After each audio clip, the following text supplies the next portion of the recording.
Conundrums is an area of practice you don't see on most websites. I find it interesting. The definition of conundrum is a confusing or difficult problem. And in those circumstances, generally litigation is not the tool that's the sharpest one to be able to resolve the problem. Sometimes it is, and sometimes the conundrums arise within a litigation context. But what I found is when you get in there and you try to fix the problem rather than fixing the blame, it's a lot easier to work with people and to come to that conclusion. An example of that is the St. Mary Parish Welcome Center. It sank back in 2012. It was built in a swamp, the foundation gave way, and it sank about 4.5 feet in the swamp.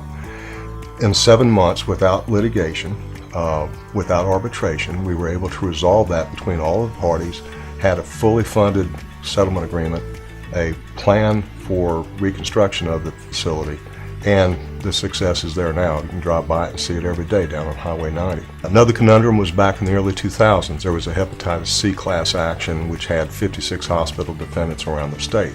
It was a very difficult legal concept. It was a very difficult case to defend.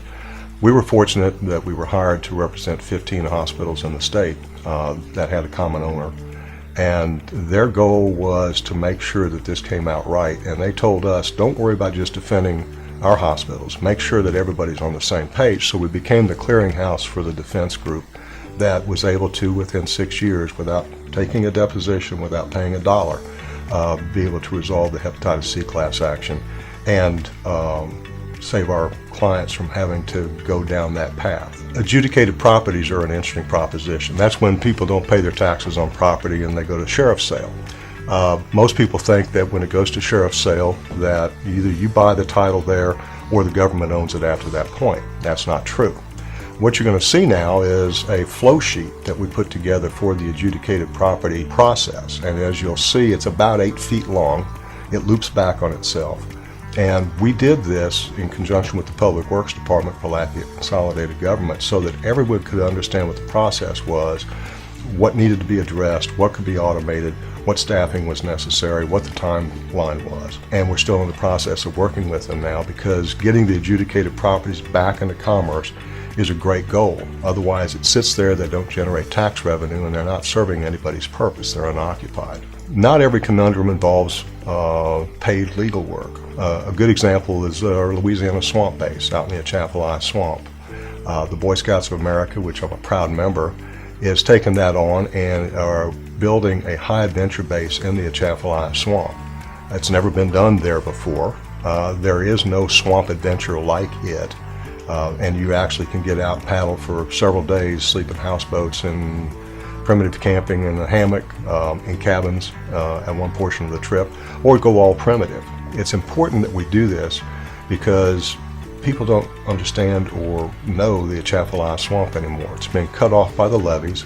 It's become a flood protection structure, and people don't realize that there's 1.4 million acres of wilderness and beauty and 250 species of birds and of course alligators and everything else that goes along there.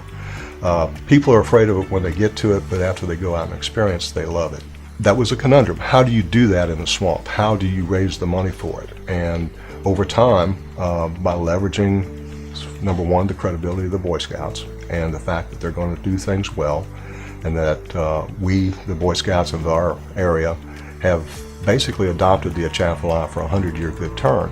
And we want to help replant it, we want to help restore it, we want to help renew it, and we want everybody to understand it. So again, it's one of those things where the traditional legal tools that you contemplate aren't the right tools for the job. The non-traditional ones, in terms of identifying the problem, identifying the resources, and bringing people together, that was a real aspect of that I'm very proud of. And it's showing results. You go out to McGee's Landing and see what's coming, and it's going to be magnificent.